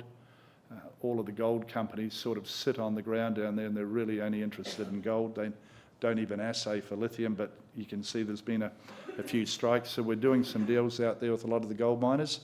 They're fairly keen on dealing with us. They know that we're fairly quick on getting out there and getting on the ground with exploration, and that if there's a deposit out there, we will turn it into a mine fairly quickly. So more on that down the track. I think, look, about middle of next year, we probably would have wrapped up gathering as much rock as we can, and we'll be able to give a bit more detail. I just don't want to give a lot away to our competition. Lithium growth. We've increased our spod production this year by about 400,000 tonnes. As I said, we're a once-in-a-lifetime strip on both those sites, but by about the middle of next year, around June, we'll be about 100% fresh feed on both Wodgina and Mount Marion, and we're looking at what we can do with Bald Hill, but my expectation is that we'll probably double that, and we'll have that sort of double inside of a year. So got to do a bit more work around that, of course, but it's most likely going to be getting up around 300,000 tonne run rate. As I said, downstream, I'm not a fan of China. I'm not a fan of operating in China, the costs associated with it. But in saying that, we've got two great partners in China. We've got Baowu with the iron ore, and we've got Ganfeng too, incredibly good partners. So just operating in China for a Western company like us is extremely expensive. So we're in there doing conversion, and we're feeding some of the converters with our ore, and we'll probably continue to do that. But we're probably going to have a mixture of selling spod and selling hydroxide going forward, and we'll just figure out how to balance that out. Later down the track, our intention is, and we're talking to all the major car OEMs, equipment manufacturers. Somewhere down the track, I think we'll end up doing some partnerships with some of the big guys like Volkswagen and Mercedes, and we'll figure out who's going to pay for the hydroxide plant, but it won't be MinRes. Iron ore. Foundation of any large mining company out there, the largest mining companies in the world have all got iron ore. That's been their foundation. It generates, if you've got the right deposit like we have in Onslow, it just generates cash. It just every 24 hours. Once you've had them running for a couple of years, they're pretty simple to run. You can actually send the whole management team on holiday for 6 months and the digger driver doesn't know they're gone. They just keep turning up for work and loading iron ore. So it's an incredibly good business, and you can kind of figure out how much if you go 35 million tonnes today, as I said earlier, it's worth about, so here we can put it on a ship for about $40 a tonne. And then if you threw another 20 at it to get it into China and pay some royalties, and today we'll be selling it for about 180. So that kind of gives you an idea of how much this thing will make. It's a great project. So we've been in the iron ore business probably for about 15 years now. We've always had those small, shitty little deposits that were high cost and long way from the coast, and you're hauling them down the road on trucks. Well, we're transitioning away from that now, and over the next 2, 3, 4 years, I mean, we're heading up within 5 years, we're going to be sitting around about 85 million tonne run rate on iron ore. So currently we're running up in the Yilgarn, which is halfway between here and Kalgoorlie. We've got Coolyanobing, Parker Range and the Carina mines out there, really well spread out. So we're about 200 k's south to north. We're mining pits and hauling into 2 central plants. High cost. You know, it has a limited life. It's not going to go on forever. Pilbara, a little bit better. Wonmunna and Iron Valley mines, they're running fairly well, but again, small deposits, 300, 350 k's from the coast. We're hauling them on public roads, so, you know, 10 cents a tonne kilometre roughly on trucks, 10 or 11 cents. That equates to, about $10 per 100 Ks. So $30 to $35 a tonne to haul it in. Whereas down at Onslow, we're moving 150 Ks on 330 tonne off-highway trucks or on private haul road, down there about 4 cents per tonne kilometre. So for about $6, we are mined into port. So, and moving commodities is all about having your costs down. So that Onslow iron is going to be a winner for us. Then beyond that, we've got Southwest Creek. It's a joint venture with Gina Reinhardt with Hancock and MinRes. We have got a lifelong deal on the Roy Hill rail, so we get access to the rail and we get half of what they call berth 3 in Port Hedland, so that gives us 20 million tonnes of rail and port capacity. We're probably a year and a half away from spending any money on that, so a lot of work to do around approvals, and again up there we've got a mining company running interference, but we'll get around that over the next sort of 12 or so months. Progress at Onslow has been fairly phenomenal. I mean, we got started slowly in a couple of areas last November. We really started getting at it in earnest around March. And when you think about it, we're building a port storage. This is the first dust-free commodity project that's ever been built in Australia. So the ore doesn't see the light of day from once it goes in the transporters out at mine site until it's going in the Cape carriers, which would be about 22 miles offshore. So completely dust-free, completely undercover. Huge big storage shed you can see up there. It takes almost 300,000 tonne. We just put the reclaimer in there last week. It came in by ship from China. The reclaimer weighed 1,200 tonne. Quite a work of art for our people to get that done. So, yeah, lots of good progress up there. You can see there in the picture, that's some of the new accommodation units that I was talking about. I mean, it's literally like rocking up in a resort. We'll have all those landscaped next time you see it. There's the first happy couple going in the room. If you come and work for us, you get well paid, you don't have to work really hard, and you live a life of luxury. So, yeah, look, we're well progressed right across the board. The haul roads, everything's going really well. We have a date of 8th of June next year, first ore on ship, and that's really, really critical because, number one, everyone thinks we can't do it, and they're waiting on us to fail. And secondly, if you run late, it means you're going to go over budget, and then we're really in trouble. So first ore on ship, Darren's got a commitment for 8th of June, and I hope he's here next year. So iron ore growth, the other thing we've lined up with, so 35 million. This thing, when we first got it approved, it was a 5 million tonne project because no one was allowed to put iron ore out of Onslow. So I got it approved at 5 million tonnes, and then I just slowly crept it up to 15 to 20. And then it was sort of really 30 for quite a long time. It's going to start on day one, 35 million tonnes. So June next year we turn it on. It'll take us about a year to ramp up to 35 million tonne, but look, in saying that, by the time we get to Christmas, we'll be out there close to 30 million tonne running. So if you go from June 18 months out, 18 months from now, we'll be in full blast 35. 2 years from now, we'll be at 40 million tonne.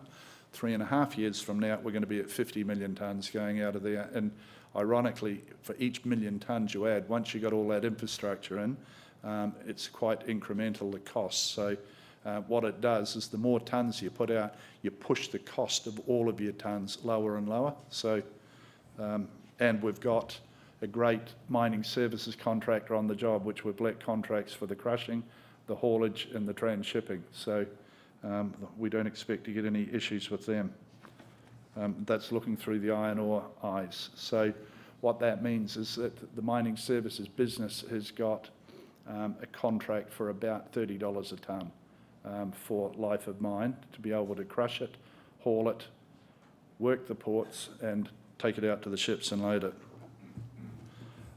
Finally, energy. We formed the energy business back in 2015. We've got 55% of the Perth Basin, so it's the most prospective gas country in Australia. and we've also secured 17,500 square kilometres of land up near Onslow. So that area is called Carnarvon Basin. So we're basically onshore, mirroring Chevron, and I'm hoping that the gas doesn't recognise the beach and it'll come in under the land. So we've got a bit of work to do on seismic up there, but we're going to start drilling up there next year. We've also acquired our own drill rigs, so we've been standard, everyone does, and in true MinRes form, we own and operate all our own equipment. So Darren's recently bought a drill rig that'll go down 5 Ks. We'll have that sort of commissioned by about mid next year, but in the meantime, between now and then, we've got 2 more holes we're going to put down. They're both about 4.5 Ks deep. And look, fingers crossed, we'll keep our success rate up on those.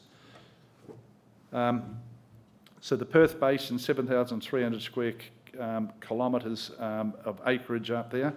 4 wells drilled, 3 highly successful. The natural gas up there is incredibly clean that we've found. It's less than 3% CO2. So we're going to be building a plant, we hope. So we're hoping to get production out by the end of 25, first gas in the pipeline. So adjacent, again up in the Carnarvon Basin, we're running 3D and 2D seismic up there for the rest of this year. And over the next couple of years, we'll be poking some holes down there and hoping we mirror the success we've had down in the Perth Basin. It's a well-known area for gas up there, so we expect to have some success. So our focus right now is on the Perth Basin, drilling 2 more holes. So Lockyer 4 and 5 are going to go down in December, and then one in the early in the new year. And we are aiming to have our study complete and have FID first quarter of next year. One small hitch that we have got with the production, or what we're going to build. So we're either going to build 250 TJs a day, which is a lot of gas, or 30. It's one or the other. We're talking to the state government. The state government aren't allowing any onshore gas to be exported at the moment. What we're saying to them is that to build 250 TJs a day, there's more than $1 billion we're going to spend. We won't get a return. All we'll do is we'll flood the WA market. There's not enough market in WA with what's already coming in to take our gas. So we will, if we can't get the support to be able to export about 85% of that, then we'll do a 30 TJ a day plant, and that suffices just for MinRes. So the other offering we have is that I'll sell all the gas on the spot market, so it won't get tied to contracts. When we do get a shortage, they're predicting around 2030, 31, we can turn the exports off. We would have earned enough to pay for the capital on the plant, and we can turn our gas back into the domestic market, and about then we'll be ready to go and do some downstream of our own. So my expectation is that we'd look at building our own urea plant. We're probably looking at methanol and trying to lessen our diesel burn. So there's a lot of moving parts in there, but look, we've had some good talks with the government, and I'd like to think that we're going to get approval to be able to export for the first 5 years when it comes online. So that sort of wraps up what we're doing. It's probably gone a bit longer than we all expected, but it's probably worth hearing. We're growing a great Australian business in MinRes. As I said before, it's going to be twice the size next year. I've got a great team where we've got really good management control over what we're doing. Long life projects that we're installing now. And look, when we first went to New York back in 2019, with the help of our partners with JP Morgan, we raised, I'm trying to remember how much the first bond was, but about 750. Anyway, the important thing on that is we brought that home, we invested it, and we were getting about 20% ROIC on that. We're back in 22, and from 19 to 22, we doubled the business. So we're back in 22, we did another bond, we invested that at better than 25% ROIC, and then we were back again early this year, and that's going to bring us in an average return of plus 30% ROIC. Our average cost on the money is probably around about 8.5%. We're getting on average 25 to 30%. It's a pretty good deal. And the projects we're putting into, they're high quality projects, so gas, iron ore, lithium, long life, and really great returns. And you can kind of, with the volumes I've said, you can kind of figure out where we're going to be sitting in 2-3 years out. I mean, we'll be banking an awful lot of cash. So this year it's all about delivery. We're totally focused on getting these lithium mines online, getting Onslow delivered. So we'll have 3 lithium mines that we're ramping up now through till middle of next year. First iron ore on ship about June next year, about June the 8th to be precise. And a tonne of dirt up there at the moment is worth about $180 a tonne. And I'm reading a lot of the experts around that predict the price of iron ore. They're starting to move their numbers up, and it's starting to feel like the next 12, 18, 20 months are going to be fairly solid. I was up with our JV partners, Baowu, in China about 6 weeks ago, and the chairman expected the next 5 years to be very similar to where it's sitting now. So, I mean, they're the biggest users of iron ore in the world, so that was pretty good news. Our mining services, I mean, it's a great story. It'll continue to grow. It just gets stronger and better. The relationships get better with our customers, and we'll be delivering gas by 25. We've got an excellent balance sheet with exceptional returns, and the success of the business is driven by the bench strength of the people that we got sitting in it and the partnerships of the people externally that support us. So we've got a very experienced team, a large team we've developed with a great culture, in-house experts that can spot a deal a couple of miles off. I mean, we're pretty good at finding deals. In fact, my board are a little concerned we find too many, but nonetheless, if we can raise the capital, we can keep building them. And our workforce is going to grow out to over 10,000 next year. So it's a huge business, and it's going to double, but the best is yet to come. So anyone got any questions? I'll kind of wrap up there.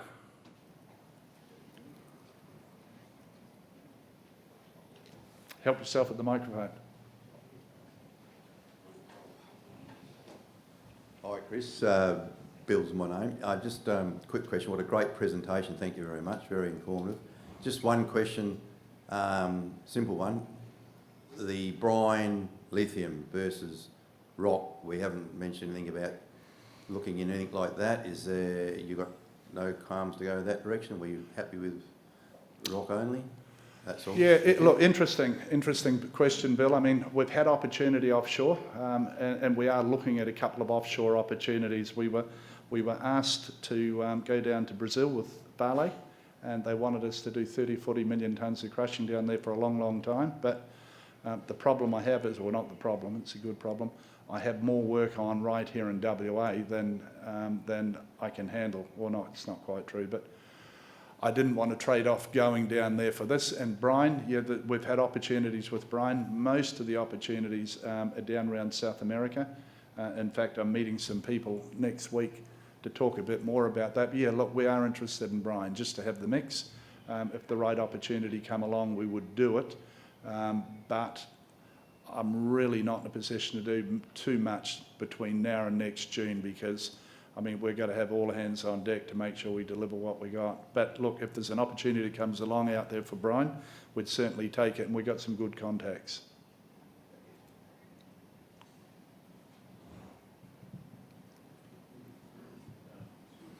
I've got one, Chris.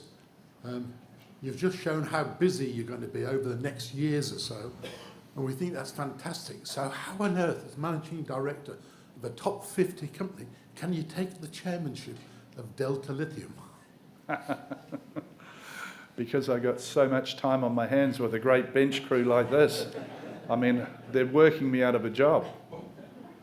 No, look, there's a couple of the deposits out there that we really like a lot. I didn't like the direction. The reason I took the chair on that, I didn't like the direction it was going in. And some of these companies don't have any experience. They're more interested in milking the share market than mining the deposit. I didn't like the direction it was going in. They were talking about digging up direct shipping ore, what they call direct shipping. So you take the highest grade you can out of the pit. This thing's mainly underground. So they're going to go and trash a fair bit of cash on digging that up. There's no real market for DSO. When it's 6,000-7,000 a tonne, you can go and sell it. But you the other thing you do is you really rip the heart out of your ore body, and you almost make it impossible to be able to mine it and to do something half decent with it. And I wanted them to be much more focused on getting out there and acquiring more rock. So put drill rods in the ground, explore, and add more rock to the business. And it doesn't, I may not have thought it through, Alan, at the time, but I did it anyway. But no, look, and I'm not going to do too many more, I can tell you. I thought you were going to stand up and ask us if we could pay our people more money. Anyone else? Yeah, good morning, Chris. I've followed you for several years, or 10 or 15 years. You've got a lot of drive and a lot of enthusiasm, but have you considered any succession planning? And I don't wish you will, and I don't. Well, funny you should do that. Have you been talking to James? Look, I've given the board a commitment. I feel like I've got at least another 10 years in me. I think about 10 years from now we could review the succession plan. I have a succession plan. I've got CEOs running the business. They run their businesses standalone. Have I got another me? No, I don't think we could put up with one more. But no, look, I've worked through that. It's something that's on my chairman's agenda, and we talk about that regularly. We actually had an hour and a half on it yesterday. So yeah, look, the answer is we have a plan. But I'm hoping the plan is what you see right now. I think we all are, but I'll just keep it in the back of my mind. Thank you. No, look, I get medically checked every year. I get tested for everything known. So I'm physically and mentally, they tell me I'm okay at the moment. But no, I hope to be around in 10 years from now. Anyone else? We have some online questions, Chris. So the first is from Gary Kinsella, and he's asked, does the company intend to make a formal offer for Wildcat Resources? That's not something that we'd want to comment on. I mean, at the moment, the shareholdings that we've got in those smaller juniors, I mean, we're interested in providing our experience and our support, and that's exactly what we're doing right now. So we've offered all of the help that we can to the guys up out of Wodgina, and any other sort of support and help we can give. But I mean, that's about as far as we're going. And the second is from Terence Brennan, and he's asked, how do transshippers work? I'll show you when we do the first load. Basically, you pour the ore into the top of them, single point load. We've got equipment inside that spreads the ore out evenly. We put 20,000 tonne in each transhipper. They're about 5.5 metres when they come alongside empty, and when they're sailing out, they're about 7.6 metres of water they're drawing. Steam out 22 miles, they pull up alongside the Cape Carrier, and they have a ship loader that stands up and goes over the top of the Cape Carrier, and a reclaim system inside will send it up the conveyors and onto the ship loader. It loads at about 8,000 tonne an hour, and at any given time we can have 2 transshippers alongside a Cape Carrier. Very good, thanks Chris. The next question's from Robert Clark, and he said, thanks Chris and team, can you provide any news on the final acquisition costs for Bald Hill? What I said this about Wodgina, I'll say it about Bald Hill, it's not material. But you know, we've got work to do down there.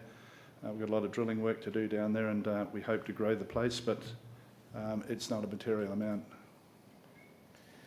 There's another question from Robert Clark, and he said, can you talk to any differences in partnering with OEMs such as VW or Mercedes and supporting spodumene and importing spodumene into Europe, i.e. 94% waste? Does this imply a requirement to mainstream or further produce in WA? No, look, unfortunately, without government support, we can't afford to build hydroxide plants in WA. There are a couple that have been built, but the cost is huge. I mean, and I'm not a fan of building hydroxide plants full stop. I mean, you can only get about single-digit returns on them. So you go and put $1 billion into a hydroxide plant, you're going to get somewhere between 7 and 9% return, and that doesn't work for us. I mean, our prime focus is we're here to make money, not to be processors. But my intent would be that, will I haul it to Europe? That's up to the OEMs on where it goes. I mean, there is a lot of interest in Europe and in North America about hauling spod to those countries and them creating their own employment. But, you know, of course, if you go to the US, you can go and build a plant there. The amount of grants that the US government's handing out is huge. I mean, they've got hundreds of billions of dollars set aside for this, and Australia's got zero, and we've got a few shillings set aside that where they'll give you a loan at a reasonable interest rate. So look, I'm not. Yeah, I think the answer is one day you'll see it. It'll definitely most of it'll get hauled out of Australia to another country, and where you can get support and build it at the right capital cost. The other problem we do have in WA as well that a lot of people don't recognise is people. We're a very itinerant workforce. You know, the average turnover out in these mines is sort of around 15-20%, so people like to move around. Some of them don't even know the name of the mine they're working on. But trying to get a stable workforce on these chemical plants has been a huge problem. It's been a big reason why they've been really difficult to get going, to get them going, whereas you go into more stable areas in Europe and North America, they'll have a workforce there where generations keep turning up for work. Thanks, Chris. The next question's from David Cole again. So he's asked, bearing in mind the significant capital spend over the next 6 to 12 months, and with a background of a weakening world economy, has the company made any arrangements to firm up revenue visibility, such as hedging? Sorry, is he asking hedging on product? Hedging on revenue sales or on revenue streams. No, I mean, look, at MinRes we don't hedge, and we never have, we never will. Hedging is very dangerous, and look, we might go and hedge if we think iron ore is going to move around a bit. We might go and hedge it for 90 days or something like that, but we certainly are not in the business of gambling. And if we start trying to hedge the dollar or our commodity, yeah, no, the answer is no, not something we'd do. And the capital, in terms of the capital spend, our capital spend is it's a lot of money we're spending. It's not a huge volume of money, but it's an amount that we're spending on mainly around the iron ore. And you know, I'll give you the numbers on that. I mean, when we turn that thing on, the payback's very quick. The cash inflow from that's quite significant, but that thing will just underpin this business for decades. We're in a region that's 4 or 5 billion tonnes of iron ore in that region, and we've got the only supply chain to be able to economically get it out. So I will keep growing that. A question again from Robert Clark, who's saying, BHP, Rio and FMG have highlighted the positive economics of decarbonising mine sites, along with the obvious societal benefits. A fair percentage of our business supports mass adoption of lithium-ion battery technology. So can you please highlight how MinRes is becoming an industry leader in electrification of mine sites as well as its services? Yeah, look, I'm not going to pretend that we're out there and we're going to produce any great green juice. I mean, we don't have PhDs and chemists working for us. So what we're relying on at the moment, our first step to getting to half our emissions by 2035 is we're using gas, we're using wind, we're using solar, we're using all of those things that work. And if anyone tells you they're doing anything different or anything better than that, it's bullshit. They simply aren't. There's no magic formula out there to get us there. All we're doing is everything that we can every day.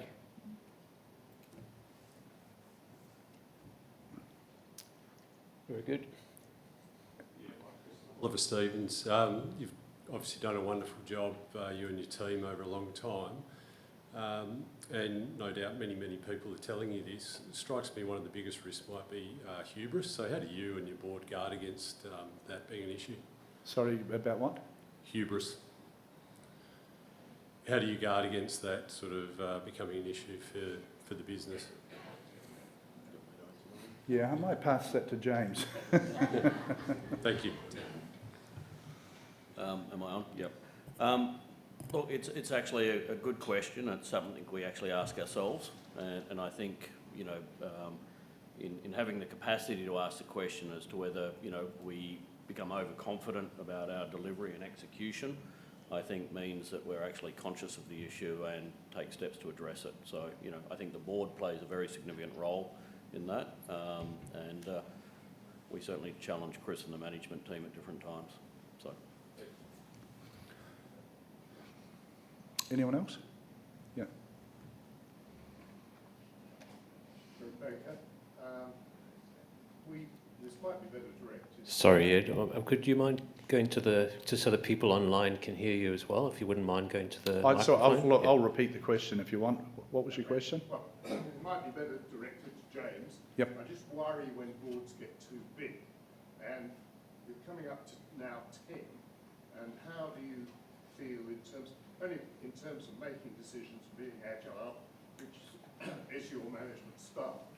How do you reconcile that with expanding the board? Yes, so the question is, are we concerned about the board getting too large and it's going to possibly stifle the growth of the business? And look, the answer to that is no. Our board is structured in a much different way, so we've got a whole range of skill sets coming on that are on our board. And I really encourage my board to get inside the business when we have them. So every second board meeting's in person, every other one's online. When I have them in town, I encourage them to get into the nuts and bolts. So, and they've all got different skill sets, but certainly I'm not stifled in any way by my board. I mean, we have good communication. And we're still working on developing better ways of making sure the board's fully informed on everything. But I mean, they get an awfully detailed pack around what we're doing, and then we've got processes that we run. And no. Look, I'm really happy with the board. James, do you want to add to that? Just very quickly, Chris. Look, I think you're hearing about the growth in the management team. I think we recognise as the company grows that the board will evolve over time. I think as chair, big believer in maybe going oversized early, and then as you bed new directors in, we may sort of pull it back a little bit. But I think getting to around 9 board members is probably our goal, ultimately longer term. But we just need depth on the board to deal with all the issues, you know, a company of this size and magnitude requires.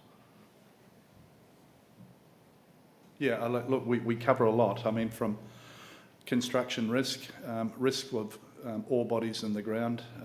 We're getting into gas now, and we're going to be owner-operators on gas, so we're covering a few fields in there, but it's nothing that we can't manage. I mean, we can certainly build it all and we can operate it all. I mean, someone once said to me, you don't know anything about iron ore. Why are you getting into iron ore? Because, I mean, at some point in time, no one knows anything about anything, but we're fast learners. But, yeah, no, look, anyone else? Hi, Chris Guyton, Sarah, shareholder. Having seen what happened to Lionstown, I wonder whether you can give us a little bit more understanding why our company's increased our shareholding in Azura. Why MinRes has increased its shareholding in Azura? Simply, I love the ore body. I think it's a great ore body, it's in a good location, and I think that we simply want to have a share of that ore body. I mean, we love lithium. Where it'll end up, I have no idea, but I mean, look, we're in there with, and this is a little bit different too, by the way, to Liontown. I mean, for whatever reason, they were under offer from Albemarle, and Albemarle done their DD and decided not to go ahead, and no one really knows what happened with that. But certainly you're not going to see a repeat of that with Azura. I mean, it's a really good ore body, and it's open pit. And look, we're guessing at how many tonnes is going to wind up in that thing, but we think it's substantial. I'll tell you in about 6 months' time what the plan is. It's evolving. Anyone else? There's plenty of refreshments outside, so if we've had enough, you can go and indulge. All right, thanks everyone. Really appreciate you all turning up and hearing our story. Thank you.